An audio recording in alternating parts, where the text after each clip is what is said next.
Kahit mga ano lang, 30 seconds.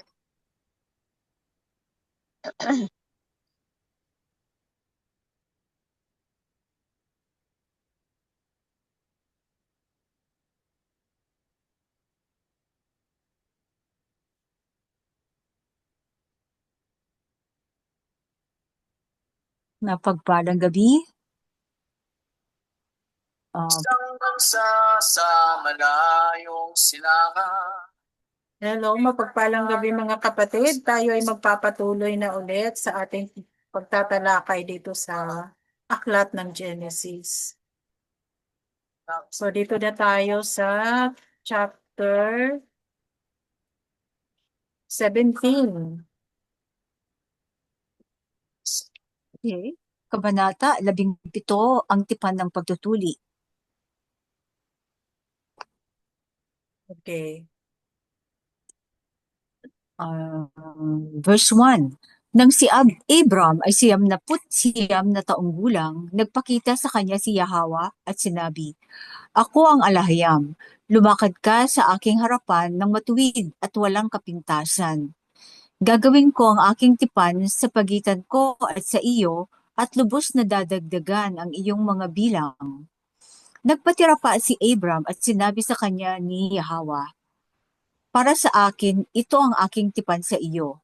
Ikaw ay magiging ama ng maraming bansa. Hindi ka na tatawaging Abram. Ang pangalan mo ay Abraham, sapagkat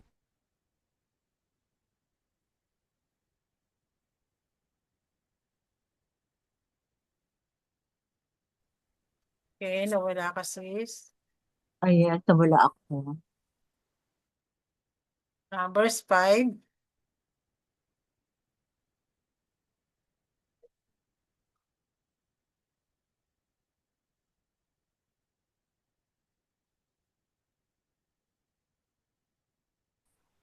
Saan ka na sis? Hello, nandito na ako. Ano, narinig ba? Ah, ah, pakiulit na lang yung verse 5. Okay. Hindi ka na tatawaging Abram. Ang pangalan mo ay Abraham, sapagkat ginawa kitang ama ng maraming bansa. So binago na ang pangalan niya dito. Ah, Gagawin kitang mabunga. Gagawin kong mga bansa at mga hari ang magmumula sa iyong mga inapo. Itatatag ko ang aking walang hanggang tipan sa iyo at sa iyong mga inapo para sa mga henerasyon na darating. Ako ang magiging alahayam para sa iyo at sa iyong mga inapo. Ibibigay ko sa iyo ang pamamahala sa buong lupain ng iyong ninunong si Shem, na ngayon ay di makatarungang sinasakop ng mga Canaanites bilang mga mananakop. Ang lupain ay magiging isang walang hanggang pag-aari mo at ng iyong mga inapo, at ako ay magiging kanilang alahayam. Ano ko lang po, may comment lang ako, makakomment lang ako ha. Dito okay. sa ano, gagawin niyang, sabi niya, si Abraham ay magiging ama ng maraming bansa. Gagawin kong mga bansa at mga hari ang magmumula sa iyong mga inapo. So talaga royal, royal bloodline ang ano ni Abraham. Kasi ang alahya mismo ang nagsabi na gagawin niyang mga bansa at mga hari Kaya nga ang eh. bloodline ni Pinili niya Abraham. kasi si Abraham. Na inagaw naman ng mga ng mga Gentile ang mga kingship, ang kingdom, 'di ba? Inagaw ng ng serpent bloodline. Tapos hindi pa isa pa, di makatarungang sinasakop ng mga Canaanites dito sa verse 8 bilang mga mananakop is in this na ito ay nangyari doon sa Jerusalem na nangyari din dito sa Ophir. Diba? Hindi makatarungang sinasakop ng mga Canaanites. Ang lupain ay magiging isang walang hanggang pag-aari mo at ng iyong mga inapo, at ako ang magiging kanilang alahayam. Lalahanin natin ang mga Kanaanay, ang Gadir, ang Spain, ay ang pinanggalingan ng Gadir ay mga Canaanites din. So mga Spaniards na pumunta sa atin, mga Canaanite yan. Na ulit yung ginawa sa Israel at saka dito. Nagtanong nga si tanda ko isang pare sa norte, tinanong niya ang mensahero, bakit hindi pa bumabalik? Kung totoong ang bayang pinili ang Jerusalem, bakit Ophir ang ngayon? Then ang sagot ng inyong lingkod, kasi ang Ophir ang tahanan ng mga ninunong si Hawa at Adam. si Adama at si Hawa. So, Oo. ibig sabihin, yung sinasabing Jerusalem, yung Judea na yan, yung Canaan na yan, ay lupain ng ating mga ninuno. Pero that is parang dinivert ang attention from Ophir. Kasi paano na lang kung alam ng mga Kanaanita noon na ang Ophir ang lupang pangako, dito nagkaroon ng Balfour Declaration. Kumbaga, ginawa, talagang parang niligaw ng alayam ang mga Kanaanita na hanggang Judea lang sila. Yun nga lang, noong 1500 ay sumunod dito ang mga Portuguese, si Magellan na inutusan ng hari ng Gadir o ng Spain sa utos din ng Roma o Vatican that time.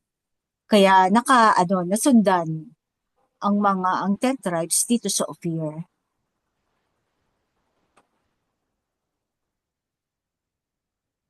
Siguro hindi ang ating audience na medyo na maguguluhan sila kasi ang ating mga talakayan ay nauukol sa na mga turo ng mensahero. Mas maganda talaga na yung mga manonood sa atin ay unahin muna yung mga videos ng mensahero sa OHC Oo. videos sa YouTube channel. Okay. So, proceed ako sa verse 9. Para sa iyo, dapat mong sundin ang aking tipan, ikaw at ang iyong mga inapo para sa mga henerasyon na darating. Ito ang aking tipan na dapat mong sundin, ikaw at ang iyong mga inapo. Ang bawat lalaki sa inyo ay dapat magpatuli. So, nandito na inutos na ang pagtutuli, ang circumcision kay Abraham. Dapat kayong magpatuli at ito ay magiging tanda ng tipan sa pagitan ko at sa iyo. Ang bawat lalaki sa inyo na 8 araw ang edad ay dapat magpatuli kasama ang inyong mga alipin na ipinanganak sa inyong sambahayan o binili ng salapi mula sa isang dayuhan. Ang aking tipan sa inyong laman ay magiging isang walang hanggang tipan. Anumang lalaking hindi tuli na hindi nagpatuli o tumangging magpatuli ay dapat alisin mula sa inyong bayan sapagkat siya ay lumalabag sa aking tipan. Tungkol kay Saray na iyong asawa, hindi mo na siya tatawaging Saray. Ang pangalan niya ay magiging Sara. Pagpapalain ko siya at tunay na bibigyan kita ng isang anak na lalaki sa pamamagitan niya. Siya ay magiging ina ng mga hari at mga bansa. So, iba pa kay Ishmael, magkakaroon pa siya ng isang anak kay Sara talaga. Yes. At siya ay magiging ina ng mga hari at mga bansa. Meron po bang mga katanungan? Siguro mamaya na muna tayo magbasa ng mga katanungan. Tapusin muna natin itong kabanatang Okay. oo, Verse sa ganito. 17. Si Abraham ay nagpatira pa na ang noo ay nakalapat sa lupa. So, ganun pala ang pagpapatira pa, yung ang noo ay nakalapat sa lupa. Parang ginagawa ng mga kapatid nating Muslim. Islam. Siya ay tumawag at sinabi sa kanyang sarili, siya ay tumawa at sinabi sa kanyang sarili, magkakaroon ba ng anak ang isang lalaki na 100 taong gulang? Si Sarah ba ay manganganak sa edad na 90? At sinabi ni Abraham kay Hawa, kung si Ishmael ay mabubuhay lamang sa ilalim ng iyong pagpapala. Sinabi ni Hawa, oo, ngunit ang iyong asawang si Sarah ay manganganak ng isang lalaki at tatawagin mo siyang Isaac. Itatatag ko ang aking tipan sa kanya bilang isang walang hanggang tipan para sa kanyang mga inapo. At tungkol kay Ishmael, narinig ko ang iyong sinabi. Pagpapalain ko siya ng lubos. Gagawin ko siyang mabunga at lubos na dadagdagan ang kanyang mga bilang. Si Ishmael ay magiging ama ng 12 pinuno at gagawin ko ang isang dakilang bansa na magmumula sa kanya. Ngunit tungkol sa aking tipan, ito ay matutupad kay Isaac na ipapanganak sa iyo ni Sarah sa ganitong oras na susunod na taon. Nang matapos niyang magsalita kay Abraham, siya ay lumisan. Sa araw ding iyon, pinatuli ni Abraham ang kanyang anak na si Ishmael at lahat ng mga lalaking 8 araw ang gulang at pataas. Maging ipinanganak sa kanyang sambahayan o binili ng kanyang salapi, ayon sa sinabi sa kanya ni Yahweh.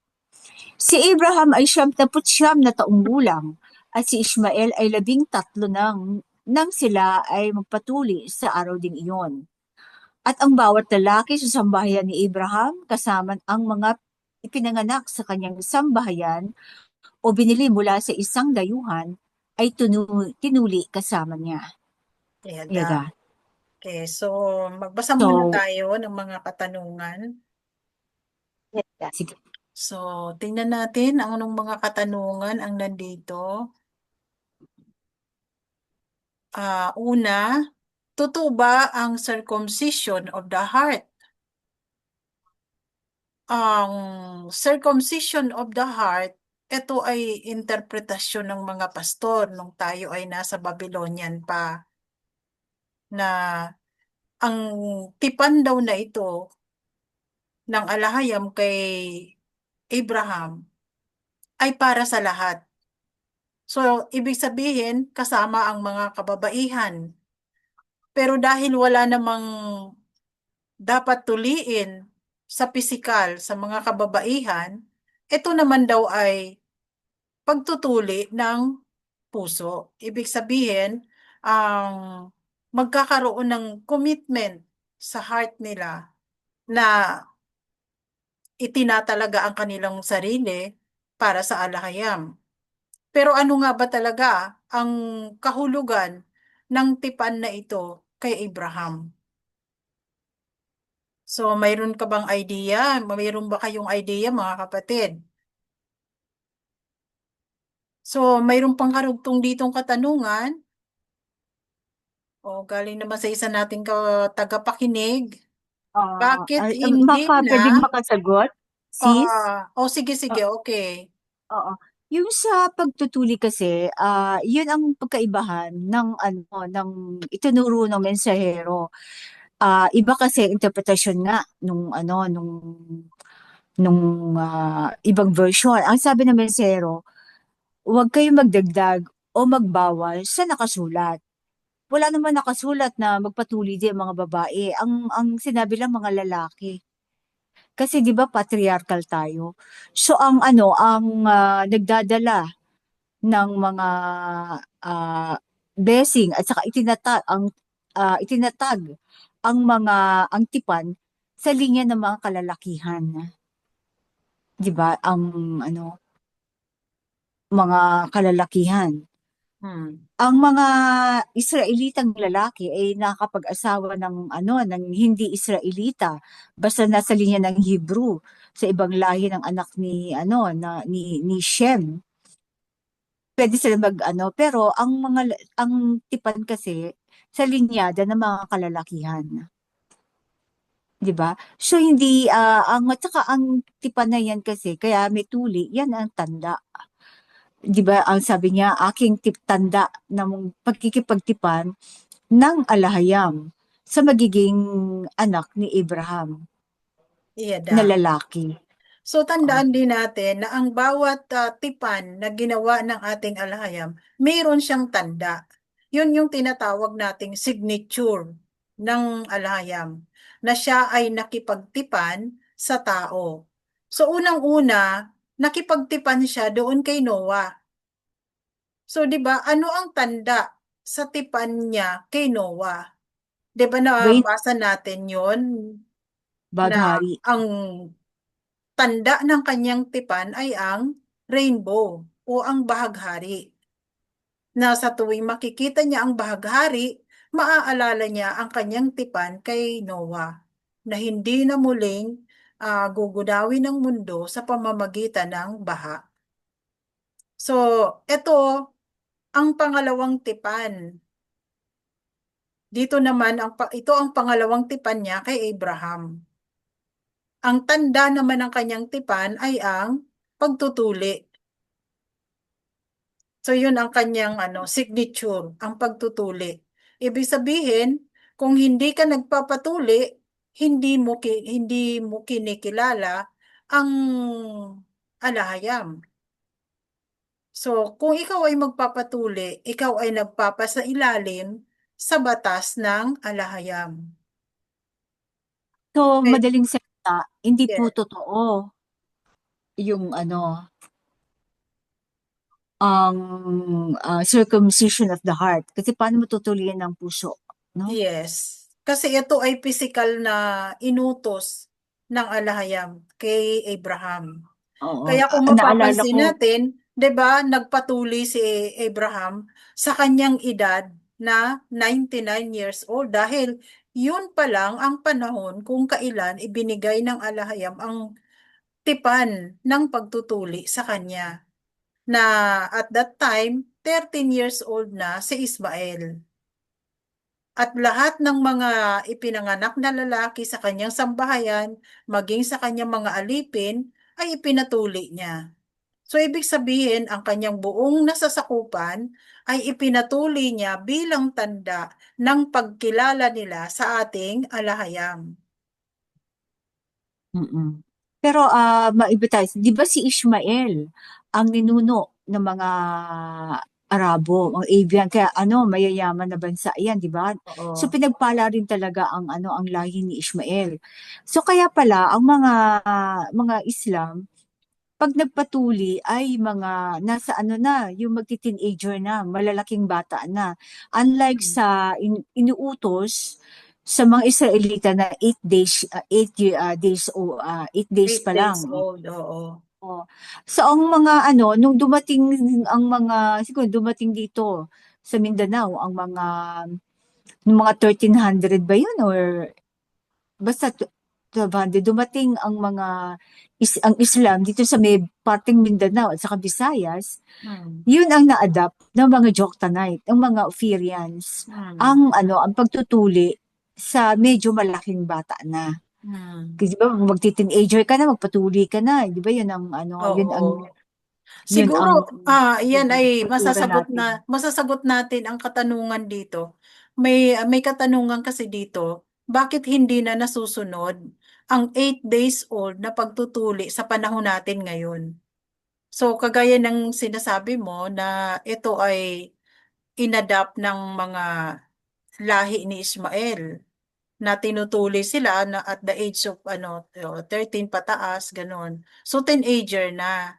Meron Grade kasing 5, grade 6. meron kasing scientific na explanation na kagaya nung pinapatuli ko yung aking ah, bunso na sinabihan ako ng doktor kasi at that time na grade 4 pa lang ata siya or grade 5 na sinabihan ako, ma'am, hindi pa po qualified ang anak nyo na magpatuli. Sabi ko, bakit po? Hindi pa kasi tagpos eh. Ano po yung tagpos? Tanong ko naman. Eh, kapag hinila mo pababa yung skin, dapat lumalapat na sa dulo ang skin. Yun po ang qualified na. Pero pag hinila mo yung skin pababa, na hindi pa lumalapat sa dulo, yun po ay hindi pa pwedeng tuliin. Sabi ko, ano pong magiging niyan, consequence kapag hindi pa tagpos? Ay sabi niya, hindi po kami allowed na magtuli ng hindi pa tagpos. Wala siyang tutuliin kumbaga, wala pa. Oo. Mm. Kasi yun daw ay, kumbaga, scientifically, hindi pa talaga qualified. So, Kumbaga yun, sa wala kang ikakat. oo, wala pa silang ikakat. Kasi hindi pa na ano to, parang Di lalo hindi, na sa bata, lalo na sa oo. baby, no? So, kung 8 days old, sabi niya, ang para nga daw hindi maramdaman ng bata, karamihan pinapatuloy na, itinutuloy na kaagad nila. Pero mayroon din daw kasing mga cases na bumabalik yung Nag-heal. skin. Oo. So magpapatuloy siya ulit at the age ng kumbaga teenager na. Bali, dalawang beses na. Oo. Magdadalawang beses So sila. nadodoble. Pero Oo. mayroon naman din talaga na pag tinuli na ng bata ay tuloy-tuloy na. Pero may mga madalang na kaso na kailangan ulitin. Yun yung paliwanag ng doktor. Mm. Yun nga lang, pag ano, halimbawa, naghintay pa siya ng mga, ano, ng mga grade 5, grade 6, mga 10, 11, Oo. hindi siya makakakain. Kumbaga, yung mga kautusan na, ano, hindi niya maano, hindi siya makakasali. Yung pagkain Mm. ng mga uneven Oo, bread, di yun ba? nga, Yung oo. ganun. May limitasyon ang kanyang participation. Oo. Ang babae, wala namang, ano restriction, di ba? Oo.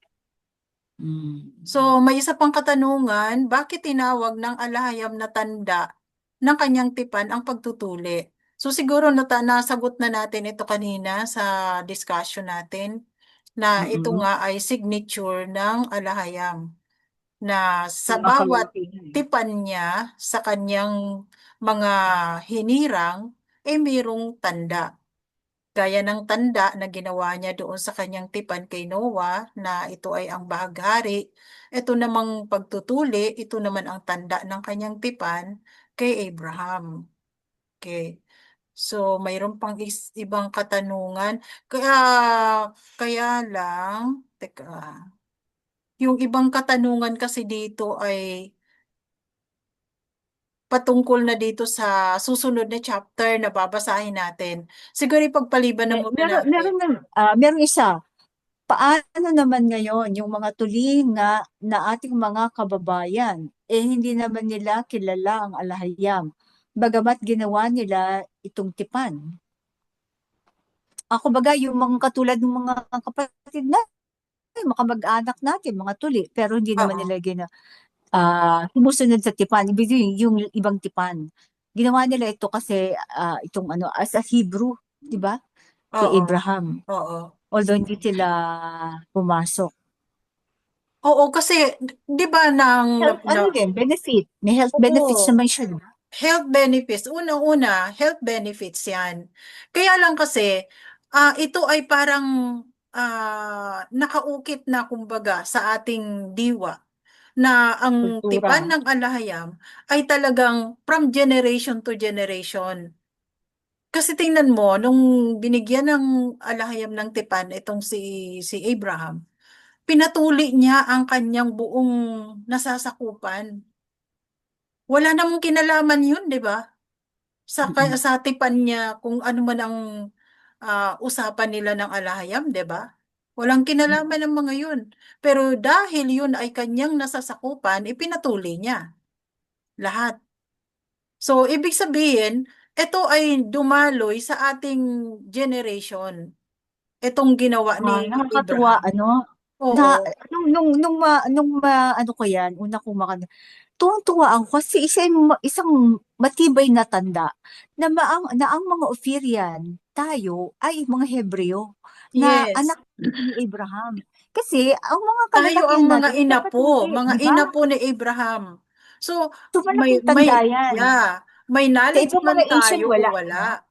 Yes. Iba Asian country, kapitbahay natin, hindi sila required na magpatulip. Tayo Mm. lang, namumukod tayo.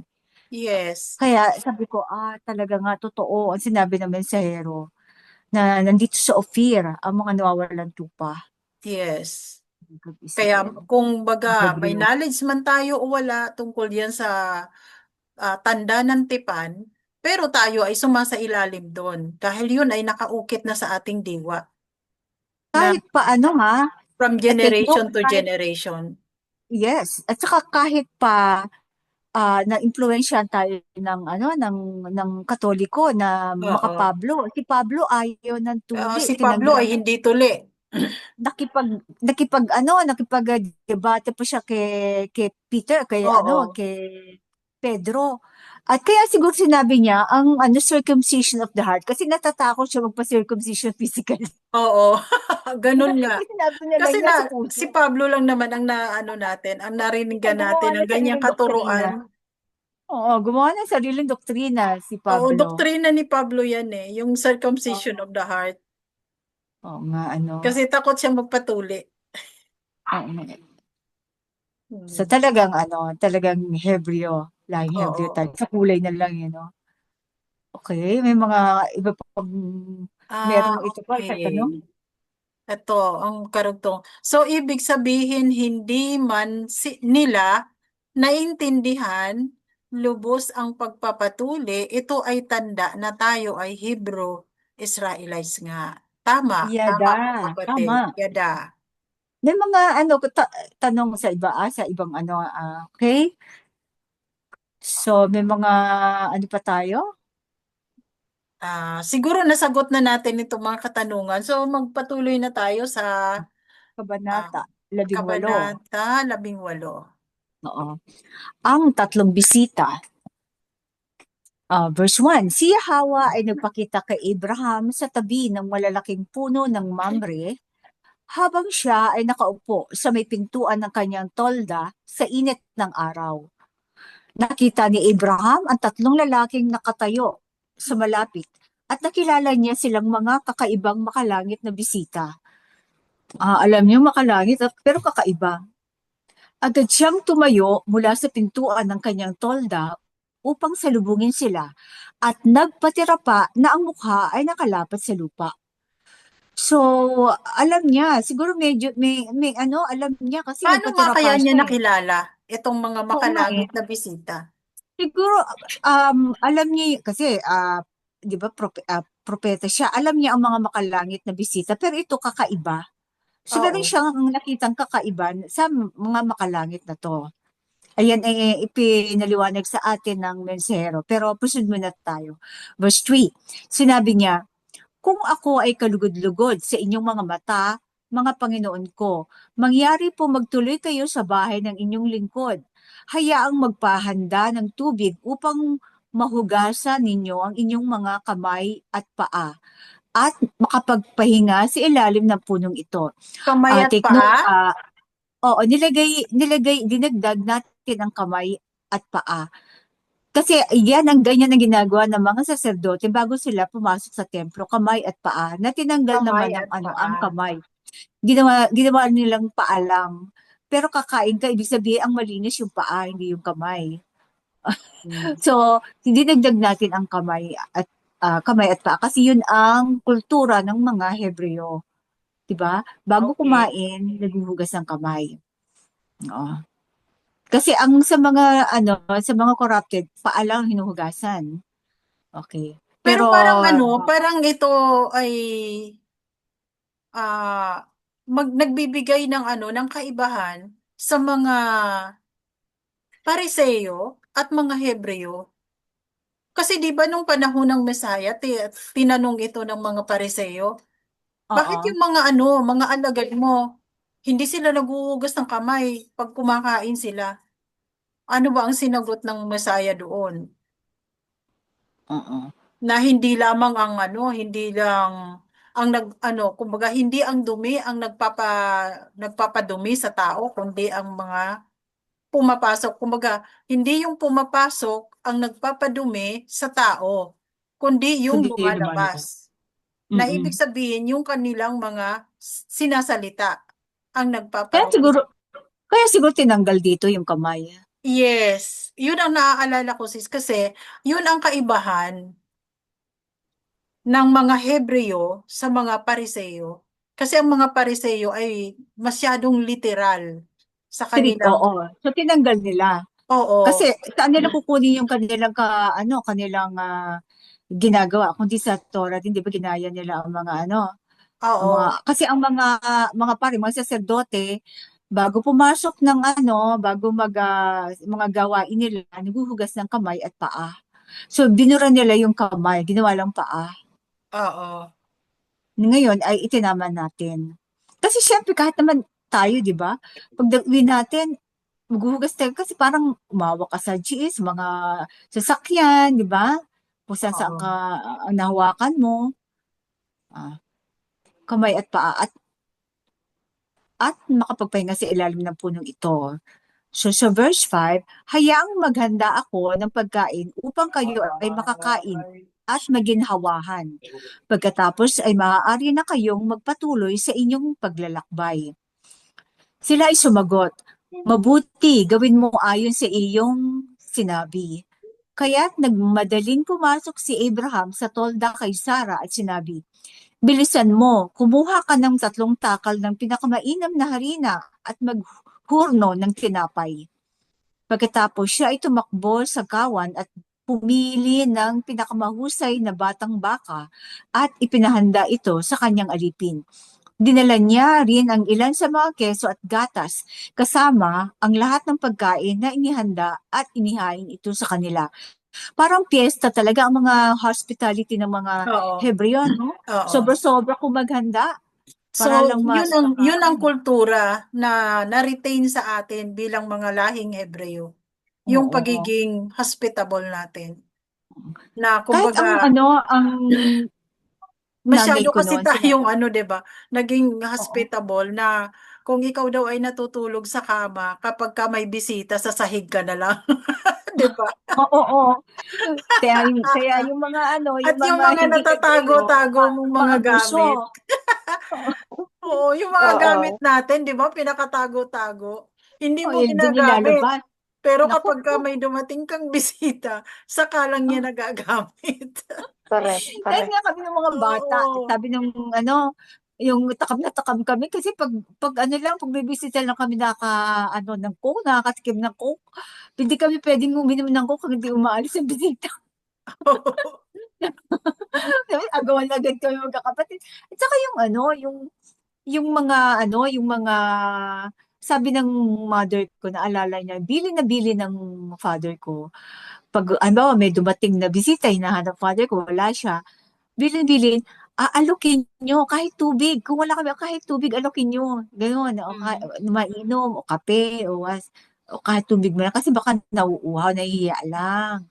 Kaya sabi nung yun ang bilin-bilin talaga sa amin. Basta pag may dadating, Yun nga alukin nyo kagad. natatandaan ko din yan kahit nung nasa ano pa ako, probinsya, na palaging sinasabi ng lola ko, pag may bisita, alukin mo ng inumin ng tubig. Kasi Mm-mm. ang rason naman nila, hindi man natin kilala yung bisita natin, malay mo baka sinugo yan na anghel. Kaya maging Mm-mm. mabuti tayo sa kanila. Oo, tinan mo, Oo nga. tumakalangit. Ito, For sure, yun nga, ang oh. mga ito may human flesh. Diba? Oo. Pero alam ni O tama naman pala itong Abraham. mga lola ko na sinasabi na kapag may Oo. bisita ka na hindi mo kilala, nakituloy sa'yo, pagpakitaan mo ng mabuti, alukin mo ng pagkain o inumin, ganyan. So Ito pala, magpakita ka ng kabutihan kasi malay mo anghel yan na pinadala para sa'yo, sinusubukan Pero ka lang. pero Oo. sa panahon ngayon, kailangan may grills ka pa rin sa pintuan. Mahirap pagpapasok na lang bigla. Yun na nga Kausapin mo, eh. abutan mo sa grills. Yun ang Sige, kaibahan. yun nga, nung Oo. panahon ngayon. Sa Pero sa panahon natin probinsya kasi, ngayon, medyo magkakakilala lahat, di ba? nabawasan na yung ating pagtitiwala sa mga dayuhan o sa mga strangers, 'di ba? Hindi, at saka ang Oo, kagandahan kasi dahil sa probinsya, mamaya Oo. oo, ang kagandahan kasi sa nakapagpapasok ka ng probinsya, vampira pa yung lang. mga kapitbahay mo nakatanglaw din. Kung At may saka security hindi, naman, di ba? sa Dito ngayon, probinsya, walang pakialam eh. Walang pakialam ang halos kapitbahay mo. lahat ng mga tao diyan ay kakilala mo. Oo. Kaya pag may bagong salta, pati Oo. kapitbahay mo nakadungaw. Yes. Kumbaga, meron kang Maglalabasan ng security, mga kapitbahay mo para panuorin. Uy, may bisita sila. Sino kaya yan? Saan kaya galing yan, ang mga yan? yan, Bagong bibili ng mukha. Coke. Oo. Bagong Sabi niya, mukha. "Mm, okay. Tuloy tayo sa verse 9. Hmm. Mga anekdota natin, ano? Verse 9. Habang kumakain ng mga bisita, si Abraham ay nakatayo malapit sa kanila sa ilalim ng puno. Tinanong nila si Abraham, "Nasaan ang iyong asawang si Sarah?" Sumagot si Abraham, "Nasa loob ng tolda." Isa sa mga bisita ay nagsabing, "Babalik ako sa iyo sa ganitong oras sa susunod na taon at ang iyong asawang si Sarah ay magkakaroon ng anak." Sino kaya yung bisitang yun, no? Hindi pa Oo. pinangalanan, eh, no? Hindi nga. Verse 11, nasa loob ng tolda si Sarah at nakikinig sa pag-uusap. Siya ay matanda na at lampas na sa edad ng panganganak. Sa kanyang sarili, natawa si Sarah at inisip, pagkatapos ng lahat ng ito at sa aking katandaan, magdadalang tao pa ba ako at magkakaroon ng anak? Na medyo nakakatawa nga, no? Then Oo. verse 13, narinig ng isa sa mga makalangit na bisita ang tawa ni Sarah at sinabi, bakit tumawa si Sarah at nagsabing, magkakaroon ba talaga ako ng anak ngayong ako ay matanda na?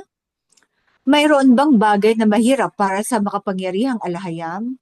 Bakit ako sa inyo, babalik ako Li- sa inyo sa tamang panahon sa susunod na taon at si Sarah ay magkakaroon ng anak.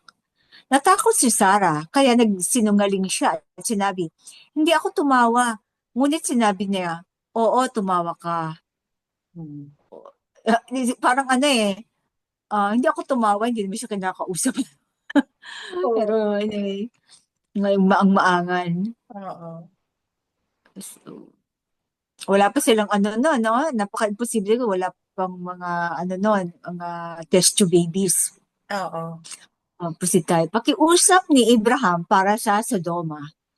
Ito, makipag-deal si Abraham. Pag makikipag-bargain.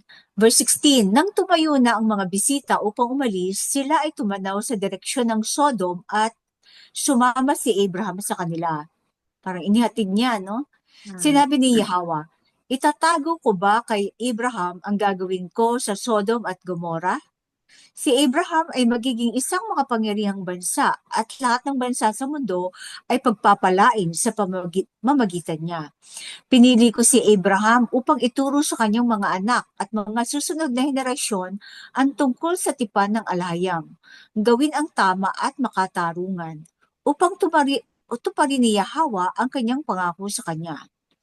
Verse 20, sinabi ni Yahawa kay Abraham, ang sigaw laban sa Sodom at Gomorrah ay napakalaki at ang kanilang kasalanan ay matindi na kailangan akong bumaba upang suriin kung ang sitwasyon ay kasing sama ng mga sigaw na nakarating sa akin. Kung hindi, malalaman ko. Tumalikod ang dalawang lalaki at pumunta sa Sodoma. Ngunit si Yahawa ay nanatiling nakatayo kasama si Abraham. Ano pansin ko na lang dito sa verse 17, kausap sinabi ni Yahweh, ito si Yahweh, yung isang makalangit na nilalang. Ang Sinabi ni, ito yung si Yahweh na anak, ang kinakausap niya Yahawa, si Yahweh ang na Yahawa ama. dito na binabanggit ay ang Yahawa na anak.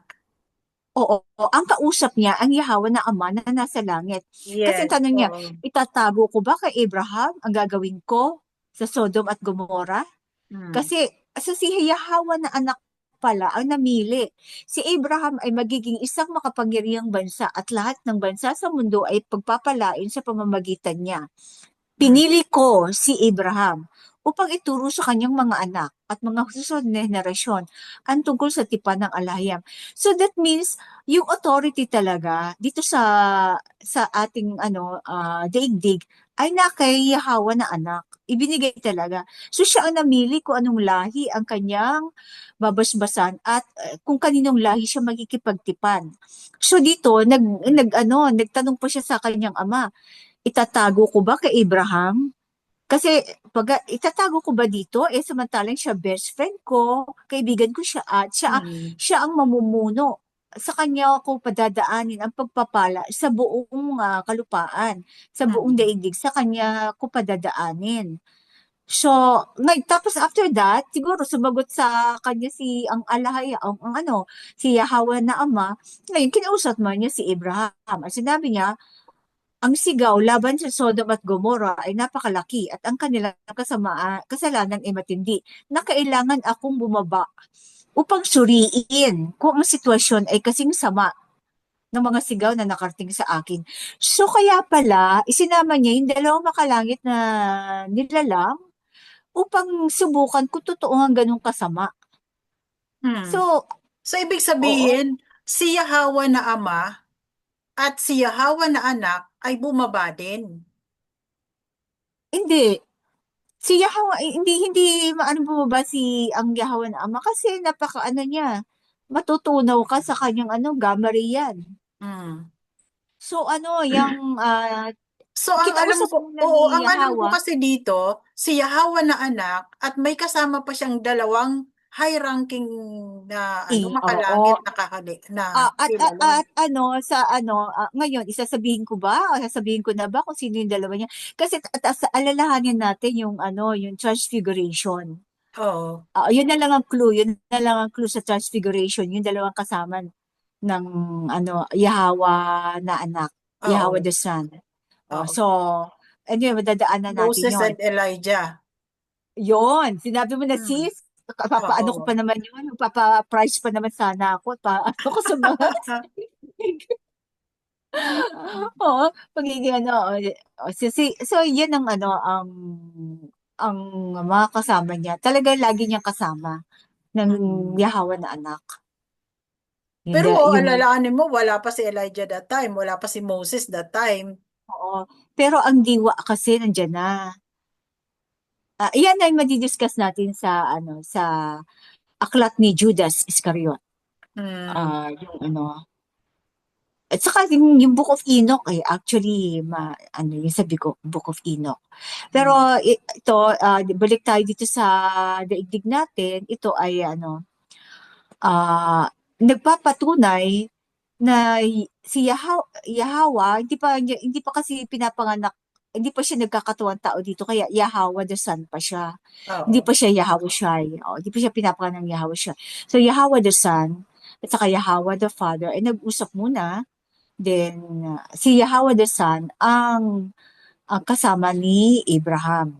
Okay? May mga katanungan po ba? Kung hindi, proceed tayo sa verse Siguro 23. tapusin muna natin itong chapter Oo. na to. Then, Bago saka tayo natin balikan yung mag-text. mga katanungan Oo, ng kasi ating medyo mga na tayo, tagapakinig. check. Okay. Verse 23, nagtanong si Abraham, lilipulin mo ba ang mga matuwid kasama ng masasama? Paano kung may 50 matuwid na tao sa lungsod? Ibig sabihin lungsod ng Sodom. Oo. Kasi nandun tandaan natin, nandun yung kanyang Nandun si pamangkin Lot. si Lot. Oo. Lilipulin mo ba talaga at hindi patatawarin ang lugar para sa 50 matuwid na tao na naroon? Malayang gawin mo ang ganitong bagay. Patayin ang matuwid kasama ng masasama. Ituring ang matuwid at ang masasama ng magkatulad. Hindi ba't ang hukom ng buong daigdig ay gagawa ng tama? Sinabi ni Yahawa, kung makakita ako ng 50 matuwid na tao sa lungsod ng Sodom, patatawarin ko ang buong lugar alang-alang sa kanila. Muli nagsalita si Abraham. Ibig sabihin na wala talaga siya walang nakita ang Walang alahayam o nakitang si Yahawa na 50. 50. Muli nagsalita si Abraham. Ngayon, ako ay naging matapang na magsalita sa alahayam, kahit na ang aking laman ay nagmula sa lupa. Paano kung kulang ng 5 ang bilang ng mga matuwid? Lilipulin mo ba ang buong lungsod dahil sa kakulangan ng 5 tao? Ibig sabihin 45. Oo, Oo. 45. Kung makakita ako ng 45 doon, hindi ko ito lilipulin, sabi niya. Ang galing nila sa mathematics, ano? Oo. Verse 29, muli nagsalita si Abraham, paano kung 40 lamang ang matagpuan doon? Sinabi niya, para sa 40, hindi ko ito gagawin. Verse 30, huwag sana kayo magagalit. Magtatanong pa ako, kung 30 lamang ang matuwid roon, wawasakin ba ninyo? Sinagot siya, hindi ko wawasakin ang lungsod alang-alang sa 30 iyon. Sinabi pa ni Abraham, mangangahas po uli ako kung 20 na lamang ang mabubuting tao roon. Hindi ko pa rin wawasakin ang lungsod alang-alang sa 20 iyon. Muling sagot sa kanya. Nagtanong muli si Abraham. Nako, huwag pong magagalit ang alahayang. Ito na po lamang ang itatanong ko. Paano po kung 10 lamang ang matagpuan roon? Hindi ko pa rin wawasakin ang lungsod alang-alang sa 10 iyon, sagot ni Yahawa. Pagkasabi nito, umalis na si Yahawa at umuwi naman si Abraham. Naku, mga kapatid, ilan ba tayo ngayon? May Oo 10 nga ba? eh. Oo, O, mahigit paglilinaw. naman tayong 10. Kaya tayo ay Okay, iingatan pa rin ng alayang. yada. Yada. Paglilinaw. Hmm. Tahimik nga lang iba, no? Oo. Pansinin ang paraan ng pakikipag-usap ni Abraham kay Yahawa na anak. Sa panahong ito, si Yahawa na anak ay hindi pa ipinakikilala ang kanyang sarili sa pangalang Yahweh Shai na ginamit niya nang siya ay ipanganak sa laman bilang Mesaya. Kaya nang ipanganak sa laman si Yahawa na anak, sinabi niya na si Abraham ay kanyang kaibigan. Sa James chapter 2 verse 23. Kaya pala dito na ano ang kanilang pagiging magkaibigan. Syempre Yada. pinakain ka. Oo. Oo. So, ito ang ano ang kanilang basihan. Nakipag-bargain pa si Abraham sa kanya, di ba? Sa Yada. kabanata 11, meron mga bang katanungan sis bago tayo Um, mag-proceed? Wala pa naman mga kapatid. So, pwede tuloy muna tayo. Okay, kabanata 11. Ang pagwasak sa Sodom at Gomora. Nang gabing dumating sa Sodom ang dalawang makalangit na nilalang, nakaupo si Lot sa may pintuan ng lungsod. Yung ano, yung isa yung Yahawa the Son, na anak, hindi na sumama. Siguro meron siyang remote viewing Mhm. nakikita niya sa malayo yung kaganapan. Pagkakita sa kanila ay tumayo si Lot at sinalubong sila. Okay. Nagpatira pa siya sa harapan ng mga ito. Paano kaya nalaman ni Lot Paano na niya darating oo, yan? yun nga eh. Paano niya kaya nakilala na ito O ay talagang makalangit tumatambay? na O baka nilalang? talagang tumatambay siya, no? Sa pintuan ng lungsod? O o baka may sa Di panaginip, kasi maari, parang ano? sadyang sa bahay niya pumunta ang makalangit na nilalang kasi wala nang ibang Hindi eh. nakitang Hindi, matuwid. 'Di ba? hindi. Siguro sinalubong niya talaga. Kasi sabi niya, mga Ginoo, inaanyayahan ko po kayo sa amin. Inaabangan niya, inaanyayahan. Ibig sabihin, hindi Ah. dumiretso sa kanya. Nasa gate pa lang ng lungsod eh. So, ibig sabihin, ang Inaanyayahan bahay niya ako. ay malapit sa gate ng lungsod. Ang bahay Maliliit lang ni naman ang Lot. lungsod nun eh. Diba? Hmm. Baka tanaw, ano? Siguro malayo Oo. pala, natanaw na niya. Siguro, Kaya natatanaw niya na sa lumabas siya. malayo. Oo, kaya lumabas siya sa pintuan ng lungsod. Okay. Kaya doon na kayo maghugas ng kamay at paa at magpalipas ng gabi. Bukas na ng umaga kayo magpatuloy ng paglalakbay. Wika niya. Siguro na-recognize din niya ang makalangit na nilala. Kasi nilalahanin, pareho magkakasama sila ni Abraham nung una, di ba? Oo. Ngunit pinilit niya ang mga Bukas na ang wika niya. Ngunit bukas. sumagot sila, huwag na, doon na lang sa liwasan kami magpapalipas ng gabi. Siguro naprepredict na nila ang gagawin ng mga tao, ano? Ngunit, kasi titingnan nga nila kung totoo yung kasamaan ng mga tao eh. Ngunit pinilit niya ang mga ito, kaya sumama na rin sila sa kanya. Nagluto si Lot ng tinapay na walang pampaalsa. Naghanda ng masarap na hapunan at kumain sila. Nang matutulog na sila, pinaligyan, siguro mga maaga pa, tapos yung mga 7, 6, ano? Oo. Nang matutulog na sila, pinaligiran ng mga lalaking taga-Sodom ang kanyang bahay. Naku ba? Lahat ng kalalakihan sa lungsod, bata at matanda, ay naroon. Gano'n kaya kadami to? Lahat? Oo. Pasigaw nilang tinanong si Lot, nasaan ang mga panauhin mong lalaki? Ilabas mo at makikipagtalik kami sa kanila. Wow. So, Grabe, siguro ito no? yung sinasabing kasamaan ng Sodom, Parang ano? parang ano sila, mga halimaw na nakakaamoy ng ng mga dayuhang lalaki. o kahit sino mang dayuhan. O yung hindi pa nila natikman. Ganon ang ano? Oo, ganun na sila kasama. Okay. Side note, kasi yung history na tagpuan na cuneiform, yung mga sa bandang Egypt, yung story ni Nimrod o Gilgamesh, meron din siyang kalaguyong lalaki. Lalaki din ang kalaguyo niya. Siyempre, meron silang mga asawa, babae, Hmm. para dumami ang lahi. Pero alam ko may kalaguyo. So, nasa blood na talaga nila ang ah, ang Ang mga corruption ng kahalayan, ganun. oo, corruption na hindi hindi namimili kung kani-kanino, no? Hmm. At ito, mga lalaki, ito, verse 7. Lumabas si Lot at isinara ang pinto. Sinabi niya sa mga tao, "Huwag mga kaibigan, napakasama ng gagawin ninyong iyan. Ako ay may dalawang anak na dalaga.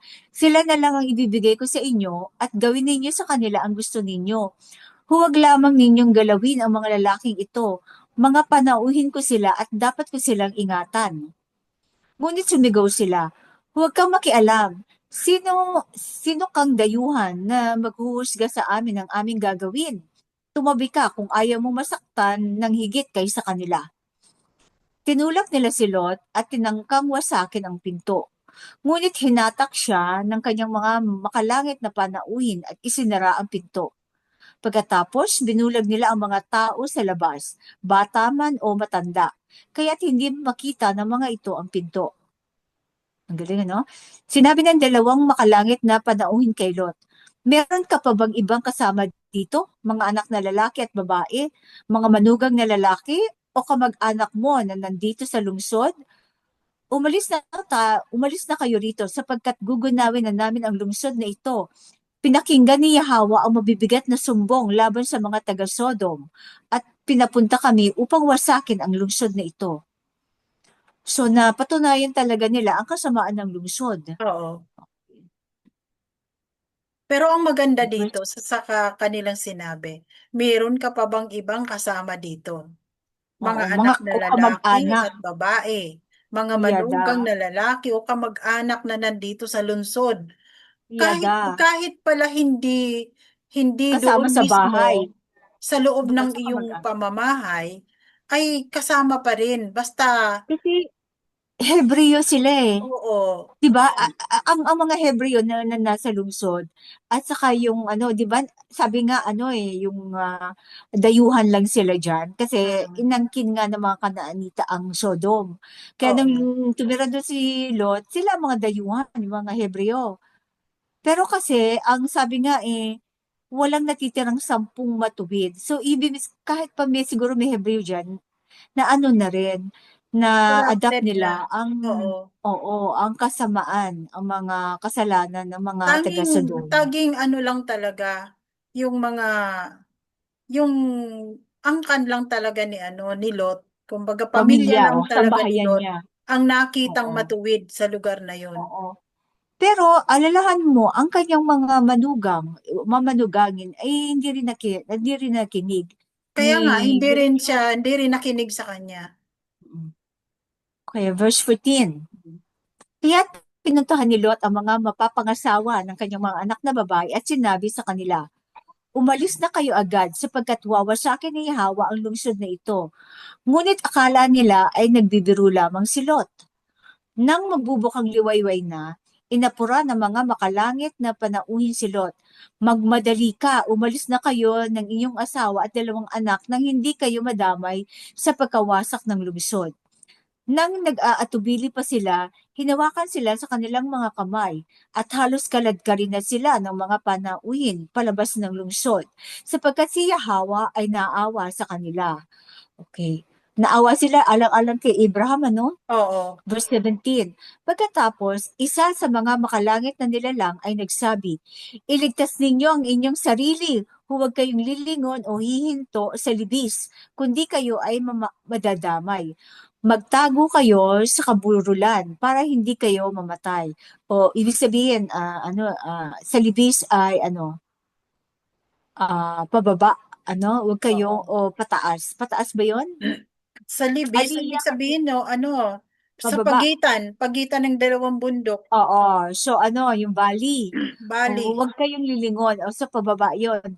Kundi kayo Oo. ay mamatay pagbaba nila. Magtago kayo sa kabululan para hindi kayo mamatay. Okay. Ngunit sumagot si Lot, huwag na po roon, Ginoo. Napakalaki na ng utang na loob ko sa inyo. Napakabuti ninyo at iniligtas ninyo ako. Ngunit napakalayo ng mga kabululan at ako ay nangihina na. Baka hindi na ako makarating doon ng buhay. Tingnan ninyo, may isang maliit na bayan malapit dito na maaari namin takbuhan. Sapat na ang layo nito mula sa Sodom, hindi ba? Iligtas na ninyo ang bayang iyon at hayaang kami ay tumakas doon upang kami ay maligtas. Ito yung bayan na na kaya nakaligtas sa bandang south. Hindi ko maalala kung makikita natin ang mapa.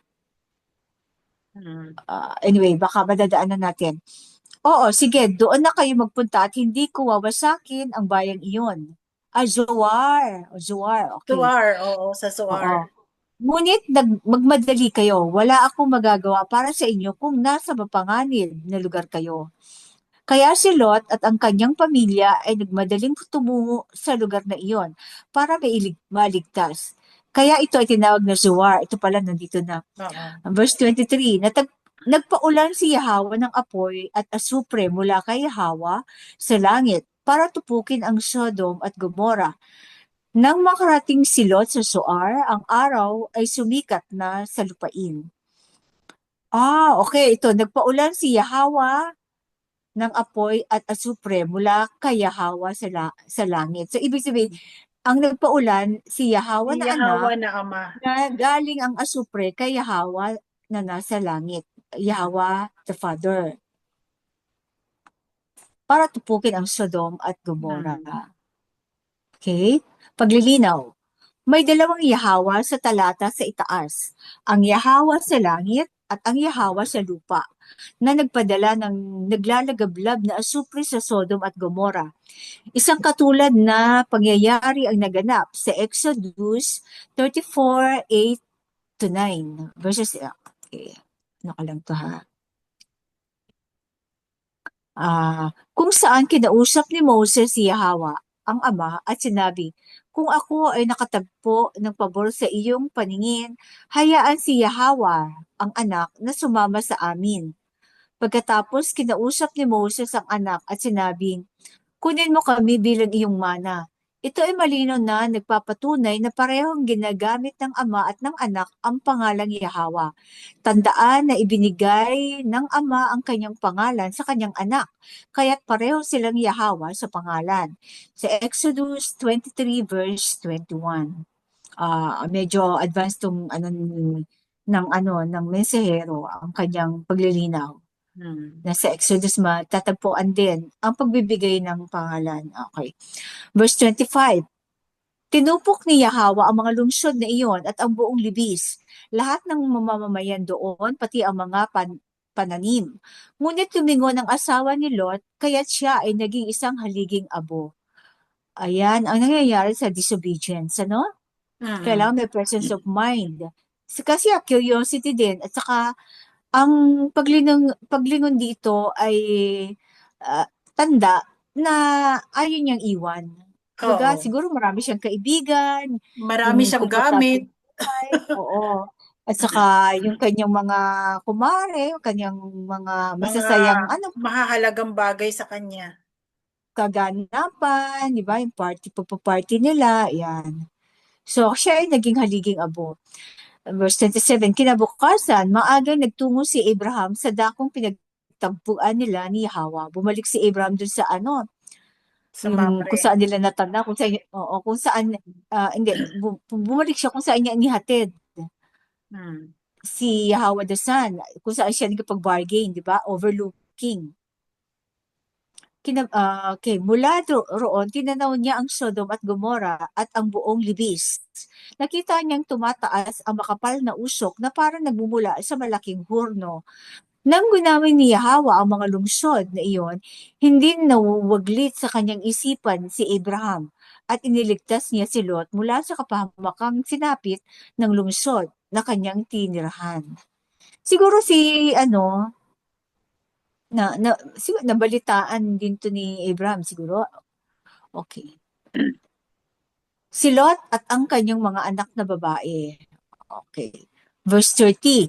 Natakot si Lot na manatili sa Zoar, kung kaya't sila ng dalawang anak niya na babae ay umakyat sa kaburulan at nanirahan sa isang yungib doon, sa isang cave. O kasi baka masundan sila sa Zoar, no? At saka ang Oo. nasa Zoar, mga Kanaanita rin, di ba? Oo. Isang araw, nag-usap ang magkapatid. Sinabi ng nakatatanda, wala nang natitirang lalaki sa daigdig upang bigyan tayo ng anak tulad ng kinagawian dito sa lupa. Matanda na ang ating ama at maaaring hindi na tayo magkaanak. Mabuti pa ay lasingin natin siya at ating sipingan para magkaanak tayo at mapanatili ang ating lahi. Nang gabing iyon, nilasing nga nila ang kanilang ama at sinipingan siya ng panganay. Sa kalasingan ni Lot, hindi niya namalayan ang paghiga at pagbangon ng panganay. Pinabukasan ay sinabi ng panganay sa bunso, "Kagabi ay sumiping ako sa ating ama. Lasingin natin siya uli mamaya at ikaw naman ang sumiping ng pareho tayong nagkaanak at maipagpatuloy ang lahi ng ating ama."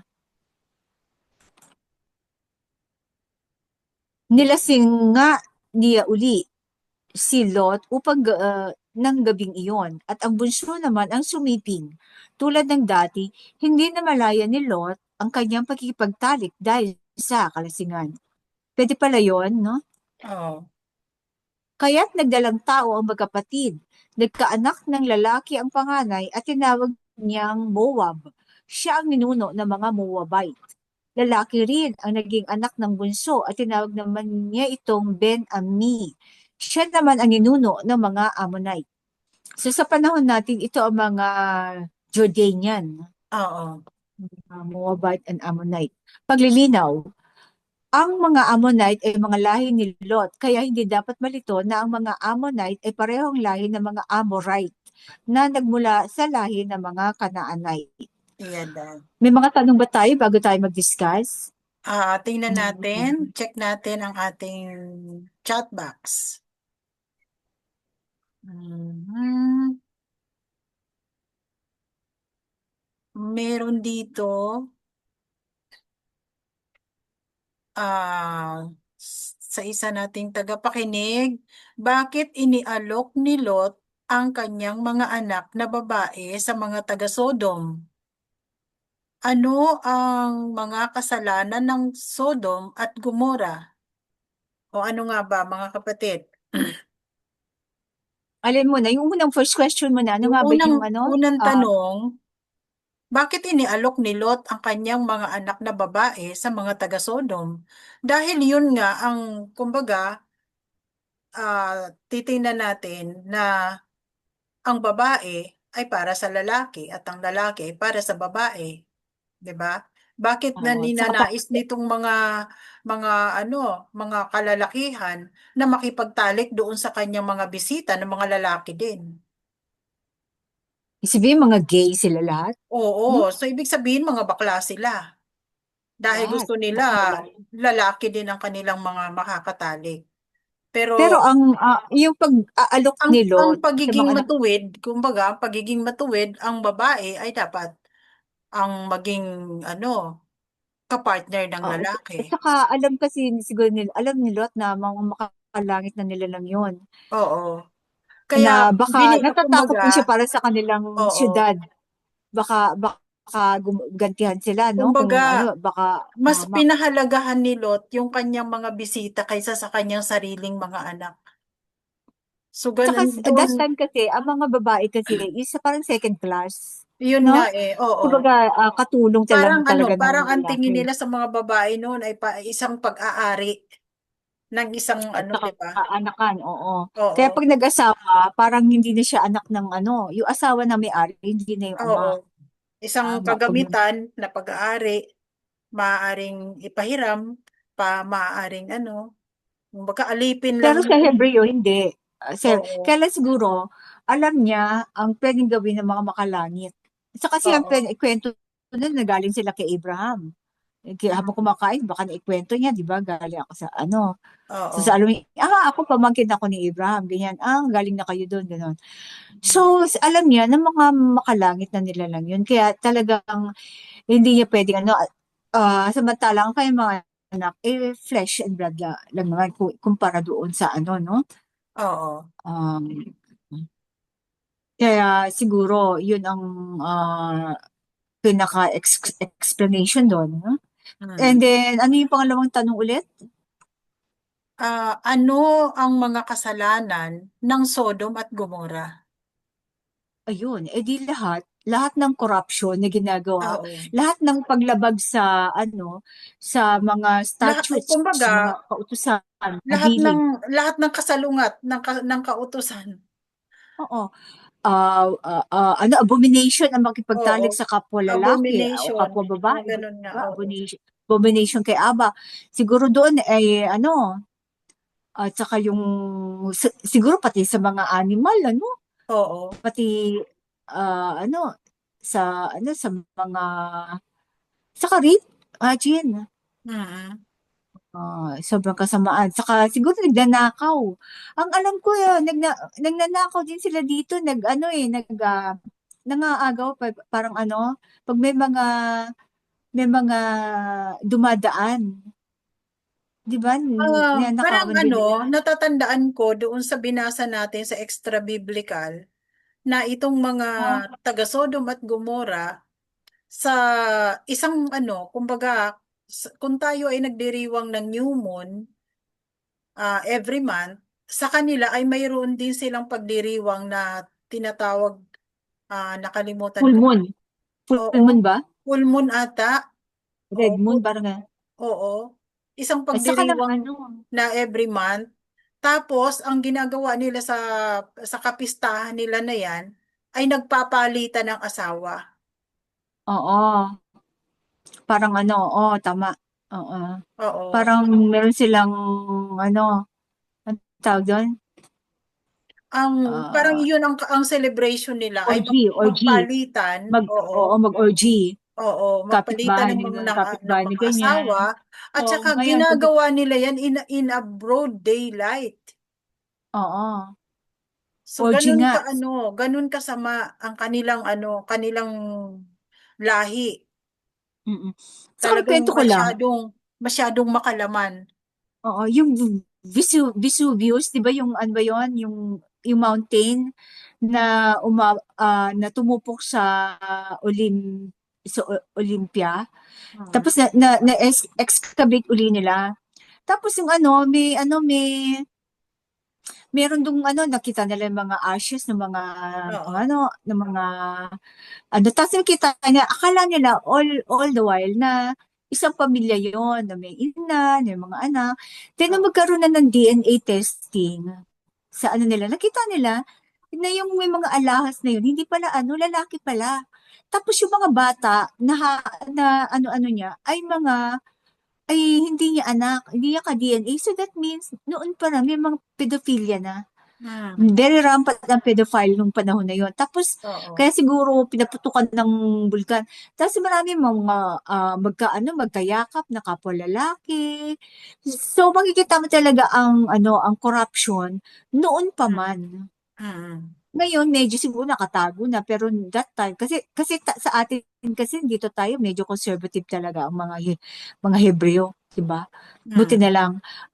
At saka, no, ano nila sa DNA, hindi naman pala magkakamag-anak. Akala nila yung punong-puno ng alahas, babae, nanay, yung pala, lalaki, bakla siguro. Hmm. Tapos may mga bata na niya, sa bahay niya, na mga hindi niya anak. So, So parang dami mo di na ba? nag-discover. Parang bumabalik ang Sodom and Gomorrah sa panahon natin. Kasi Hindi siya nawala. mayroong Hindi siya isang, nawala. mayroong isang ano, lugar sa West na ganun din ang ginagawa nila. Kung ano yung Epstein Island, kasalanan. si Epstein. Epstein Oo. Island, di ba? Kung ano yung Ginagamit nila. ginagawa ng Sodom at Gomorrah, yun din ang ginagawa nila ngayon. Sa UK, Kaya parehong sa UK. kasalanan. Oo. Mga ano, mga royalty. Na ano, napanood nyo ba yung Eyes Wide Shut? Si Hmm. kay Nicole Kidman at saka kay Tom Cruise. Ganun orgy. Oo. Tapos ano, basta meron silang society na meron silang gathering after ng ano. Actually, ano sa Philippines, alam ko meron silang mga conference basta yearly meron silang conference. Then the new year 2000, basta ano, na sa bandang Cebu. That is very VIP. At saka ano, may nagsabi nga sa akin taga Victory Church siya. Ganyan na nakita niya mga Satanist, ano daw, mga masosyal, mayayaman, gaganda, mga ano, pero Satanist talaga. Hmm. Tapos minsan, may mga conference sila all over the world, pupunta, meron silang mga ganun na invitation na ganun. And Oo. then meron yung naghihiwaan pa nga sila sa mga private parts, sa Oo. mga tapos nagsisipsipan ng dugo, aside pa sa orgy. Pero sana yung mga kabataan dyan, close, takpan na, Oo nga. takpan ng inyong mga tenga. Hmm. Lagaw siguro, pwede mo lang siguro ng PG. PG. PG Oo. itong ano. Ah, So, hindi ah, pa hindi pa talaga ito mauunawaan ng mga kabataan. Pero sana gabayan ng hindi. oo, gabayan ng mga Ang dami magulang sa social nila. media na lang, sis. Oo. Tina-target nga ng mga ganyan, yung mga ano, yung mga games, mga online games kasi alam nila mga kabataan na humari dyan. Kaya yung mga ano, natatandaan ko noon, meron ako fina-follow pa noon, hindi pa tayo Covenant Hill, hindi pa tayo, wala pa ang mensero noon. Fina-follow ko yung ano ba yon, yung isang Christmas song. Dati kita ko ang ads sa baba ay mga Kama Sutra. Tapos sabi ko ba't ganun? Christmas song, tapos mag-a-add sila ng Kama Sutra. Ang Kama Sutra yung mga positions. So,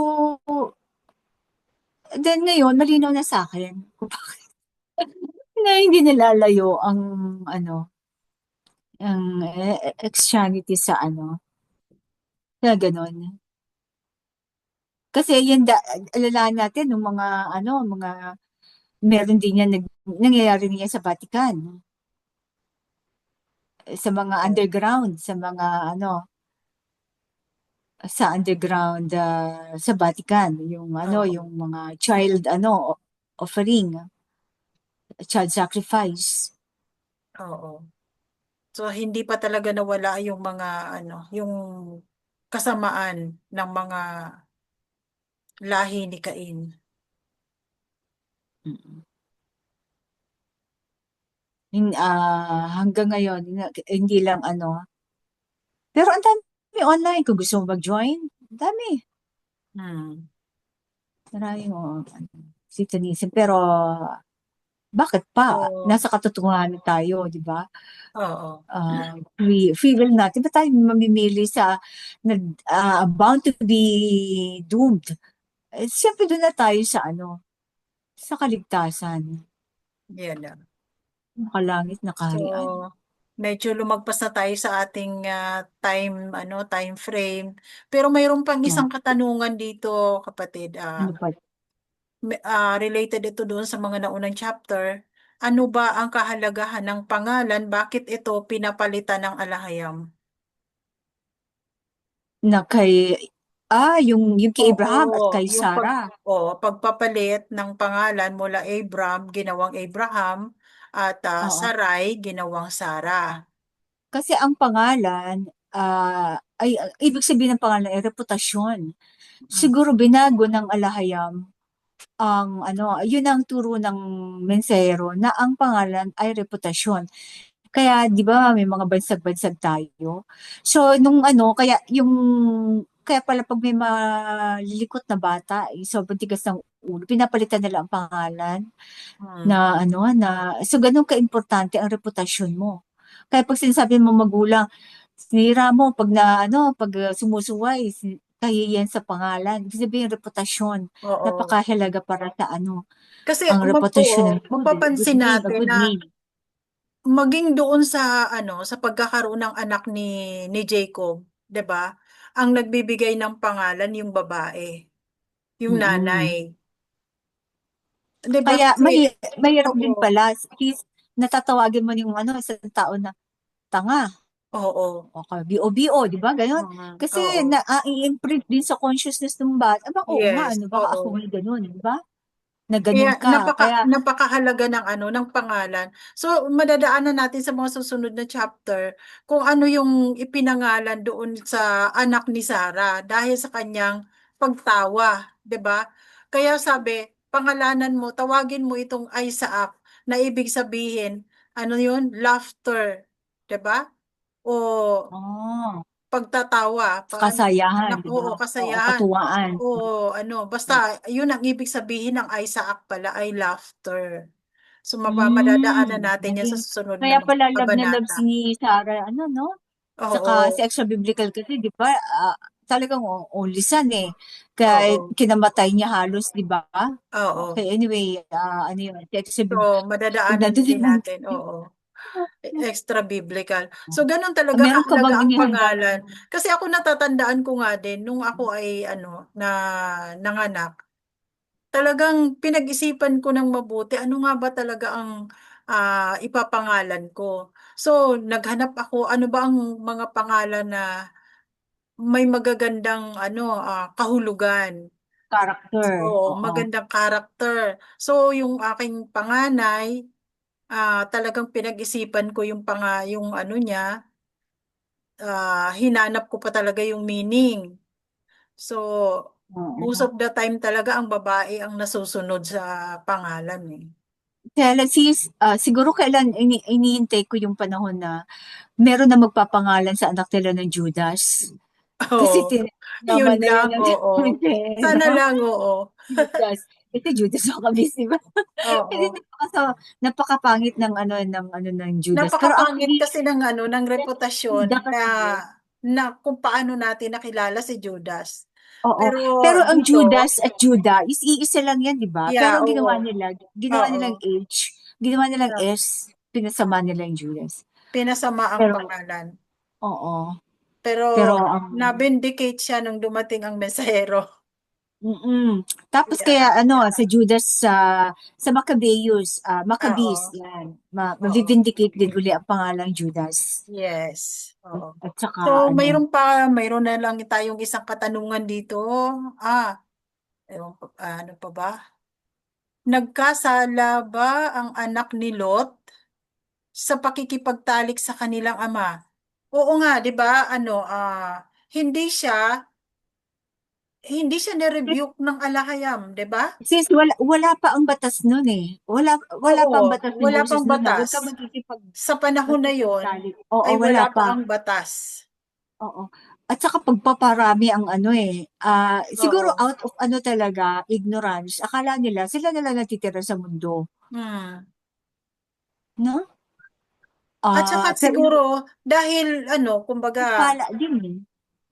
yung kultura kasi nila na kinamulatan doon sa sa time na magkakasama pa sila ni Abraham na bawal makipag mixed Sa marriage ibang, sa ibang lalo na sa lahi. Kana. Oo, sa Di ba ibang yung lahi. Zoar? Umalis sila sa Zoar. For sure may lalaki doon. Pero hindi Oo. talaga sila pwede. Oo, kaya lang kasi mga lahi pa yun ng mga Canaanites, 'di ba? Yung mga Oo. nakatira sa Zoar. Kaya hindi sila pwedeng kumuha ng mapapangasawa doon.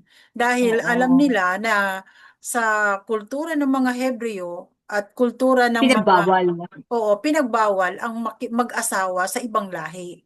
At saka alam nila kung anong lahi yun eh, no? Oo, Kaya yung ano, yung ginawa talaga ni Lot, parang isasakripisyo niya yung mga anak niya. Wag lang oo, magalaw yung kanyang mga makalangit na nilalang oo. na bisita. Siguro doon nakita yung katuwiran ni Lot. Lot. Nakita ng mga Oo. makalangit na mga bisita Oo. na isinasakripisyo niya ang kanyang mga anak alang-alang sa kanila. So yun ay isang katuwiran na nakita nila kay Lot. Tsaka bilang ano, kaibigan pamangkin ng kaibigan mo eh, di Oo, ba? Ligtas mo. Pamangkin ni Abraham eh. oo. Kaibigan ng alahayam. Mm. So, Meron ka ba naihandang musika? mayroon pa dito Original? sis, sa isang Ay, meron pa. katanungan. Okay, sige, sige, sige, sige. Bakit abo at hindi asin? O nga kasi dati sa mga corrupted version ay Pillar of asin, Salt. oo, pillar of salt. Oo. Ngunit ito ay binago ng mensahero at ginawa niyang abo. Kasi sis, yung Ash, pila, kasi, ashes, yung oo. ano, yung lugar kasi niyan, malapit sa ano, sa, yung gawaan ng asin, di ba? Sa malapit sa ano, sa Dead Sea. So, di ba, Oo, puro salty yun. Siguro nag-isip sila, ay, ito siguro si ano, ito siguro yung asawa ni Lot, ganun. mm, May mga Tower of Salt kasi doon eh. oo, Dahil very salty ang Dead Sea. So, mm, siguro for ano, kinarap nila, abo yan. oo. Tinama na ng ano. Yan ang isa sa mga ano, ah, itinuwid o winasto Pero ng kayo ba sis, halimbawa, sabi, umalis na kayo dito sa Maynila. Meron ka bang ano, babalikan pa? Siguro yung passport ko, dadalhin ko pa. Yung cellphone ko, ano ba, yung mga birth certificate ko, alam mo, may ID mo. Ano pa ba? Yun ang Gusto sinasabi nila. na save yourself. Oo, yung mga baba. Yung Save your ATM, soul. dadalhin mo ah. Ay, Maaalala mo pa ba? Halimbawa, nandyan na yung ano, yung danger.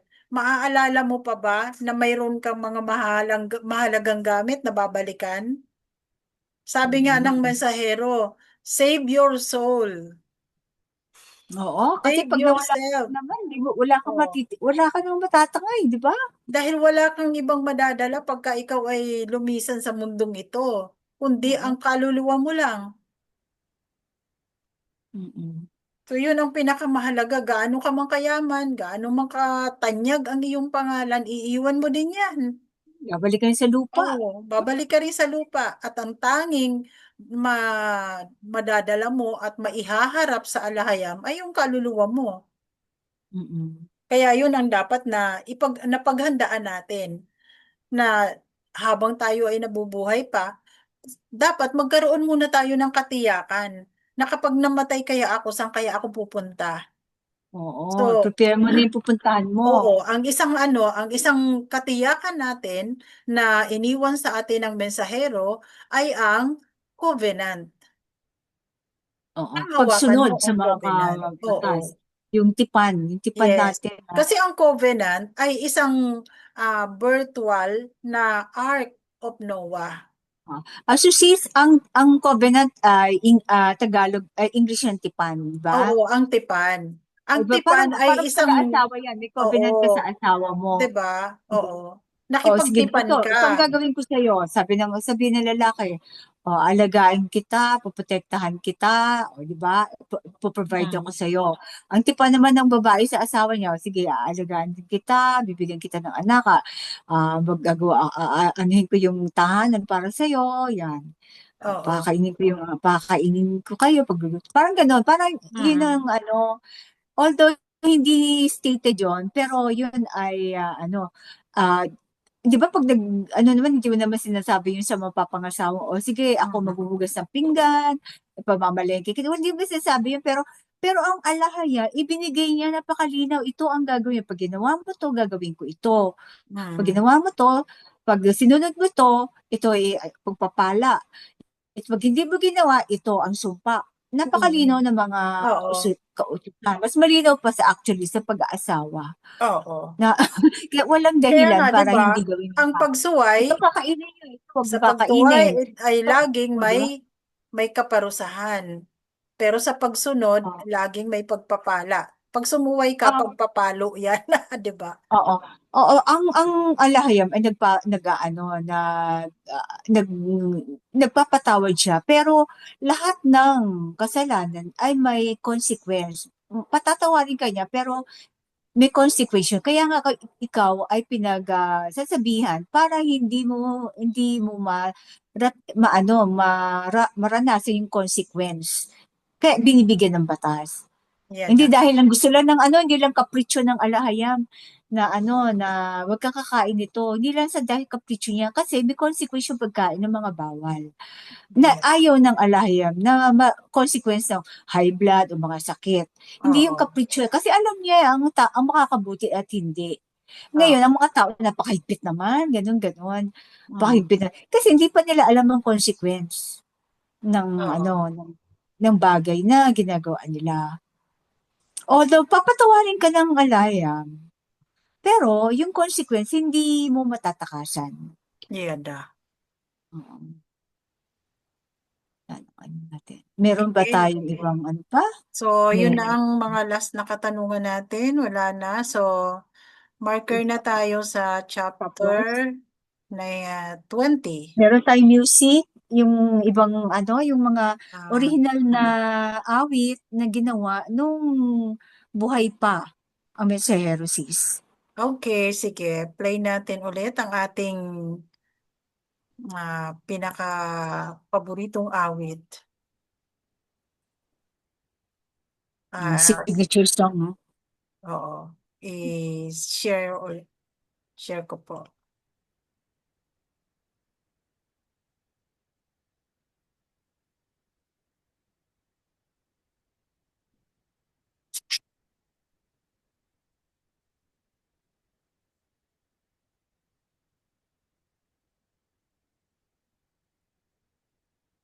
Walang sound, sis? Una ba? Sa malayong silangan, pirangalan perlas ng silanganan. Magandang ito Wala bang sound? Meron na, sis. Meron? Meron na po. Napinamutan ka. Daming ginto.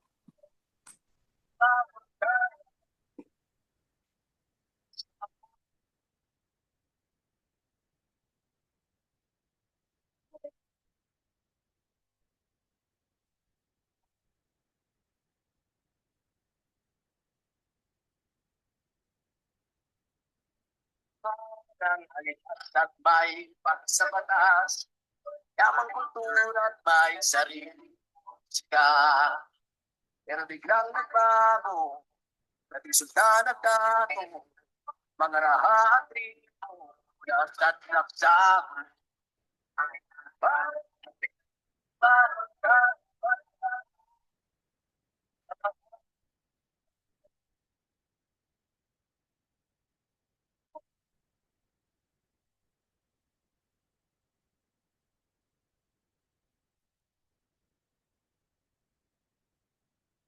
Isang bansa sa malayong silangan, rangalan pilas ng silanganan. Ganito ay ng katulad, kung pinapulak lang ay namumukad ka. Bayang upang inilang, umalugan, ang panahon na upang maibalik mga